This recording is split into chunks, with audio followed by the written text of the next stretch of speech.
Assalamualaikum warahmatullahi wabarakatuh. Apa kabar anak-anak? Hari ini kita akan belajar mengenai jenis-jenis bunyi pantul, dan manfaatnya. Langsung aja ya. Baik, yang pertama adalah bunyi pantul. Bunyi pantul ada tiga. Yang pertama adalah gema. Apa itu gema? Gema adalah bunyi pantul yang terdengar setelah bunyi aslinya.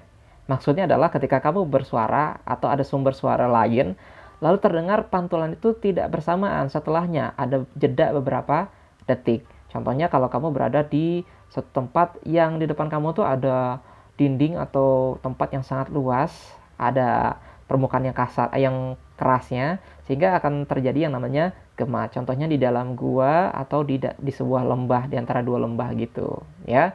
Bisa juga di tempat pertemuan yang sangat luas atapnya, bisa juga terjadi gema. Berikutnya adalah bunyi pantul yang kedua adalah gaung.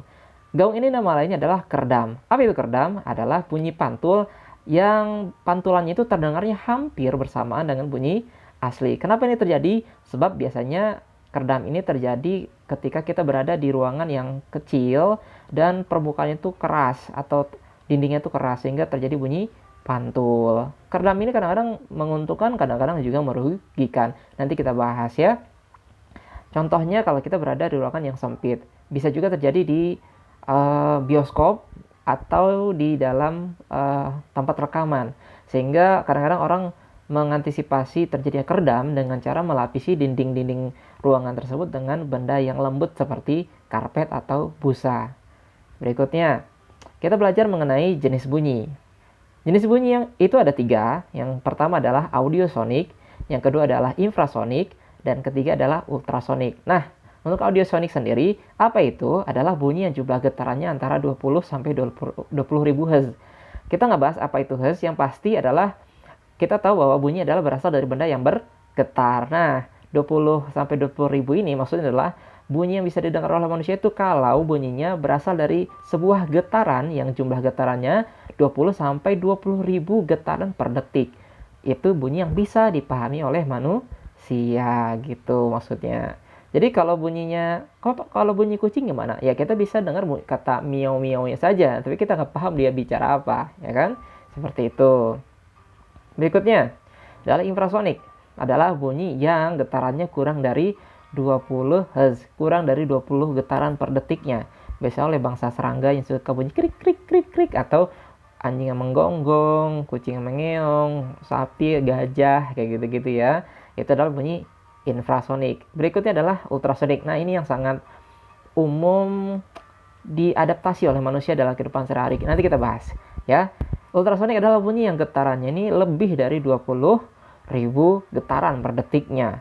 Biasanya oleh hewan-hewan tertentu yang dianugerahi karunia oleh Allah, yaitu contohnya lumba-lumba dan kelelawar. Lumba-lumba ini punya sonar namanya, yang mana dia suka memekik itu di dalam air sehingga dia bisa berkomunikasi dengan kawan-kawannya. Ya, dia juga bisa menentukan jarak dia dengan benda-benda di dalam laut dengan sonar. Ikan paus juga begitu. Berikutnya adalah kelelawar. Kelelawar adalah hewan nokturnal yang mencari makan di malam hari sehingga agar dia tidak bertabrakan satu sama lainnya atau tidak bertabrakan dengan gedung-gedung atau permukaan lainnya di depan dia, maka dia menggunakan gelombang ultrasonik yang diproduksi sendiri agar ketika terpantul lagi ke dia bisa tahu jarak yang ada di depannya sehingga tidak terjadi tabrakan gitu ya.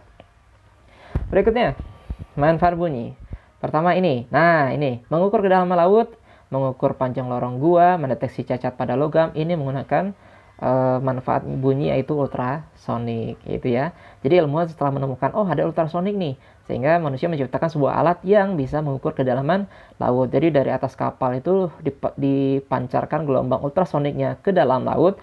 Lalu alat kita akan menunggu gelombang itu akan memantul kembali ke alat tersebut sehingga dengan perhitungan fisika kita bisa menentukan berapa dalam laut tersebut gitu ya. Itu dia, lanjut. Berikutnya, mendeteksi penyakit tumor, mendeteksi janin dengan USG, ultrasonografi. Nah, ini juga sama pakai ultrasonik. Jadi tahu kan ya, alat yang suka dipasang di perut ibu yang sedang hamil sehingga dokter bisa mengetahui bayinya sehat atau tidak, bayinya ada kelainan atau penyakit atau tidak gitu ya. Mendeteksi kandungan minyak dan mineral di dalam bumi ini juga menggunakan gelombang ultrasonik. Jadi tidak otomatis di daerah sini ada emasnya, di daerah sini ada minyak buminya, tidak, tapi menggunakan alat yang diadaptasi dari ilmu ini bunyi ya gitu. Oke, berikutnya. Oke, cukup sekian ya anak-anak ya. Nanti kita bahas lagi kalau ada pertemuan di Zoom.